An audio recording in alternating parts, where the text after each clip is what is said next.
दोस्तों आज के इस कहानी में हम लोग जानने वाले हैं कि पहले मुर्गी आई या फिर अंडा। इस अकबर की कहानी के माध्यम से एक दिन की बात है। बादशाह अकबर की राजसभा में एक ज्ञानी पंडित आया हुआ था। वह कुछ सवालों के जवाब बादशाह से जानना चाहता था, लेकिन बादशाह के लिए उसके सवालों का जवाब देना मुश्किल हो गया था। इसलिए उन्होंने पंडित के सवालों के जवाब देने के लिए बीरबल को आगे कर दिया था। बीरबल की चतुराई से सभी वाकिफ थे और सभी को उम्मीद थी कि बीरबल पंडित के हर सवाल का जवाब आसानी से दे सकते हैं। पंडित ने बीरबल से कहा, मैं तुम्हें दो विकल्प देता हूँ।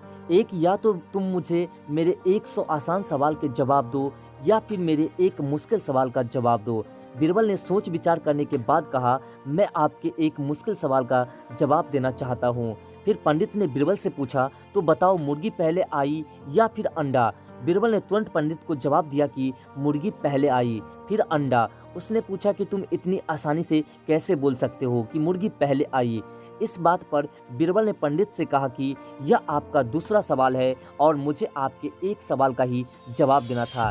ऐसे में पंडित बीरबल के सामने कुछ बोल नहीं पाया और बिना बोले ही दरबार से चला गया। बीरबल की चतुराई और अक्लमंदी को देख करके अकबर हमेशा की तरह इस बार भी बहुत खुश हुआ। इससे बीरबल ने साबित कर दिया कि बादशाह अकबर के दरबार में सलाहकार के रूप में बीरबल का रहना कितना उचित है। तो दोस्तों इस कहानी से यही सीख मिलती है कि सही तरह से दिमाग लगाने और संयम रखने से हर सवाल का जवाब और हर समस्या का हल मिल सकता है। तो दोस्तों वीडियो पसंद है तो वीडियो को लाइक करिए और चैनल पर नए तो चैनल को सब्सक्राइब जरूर कर लें।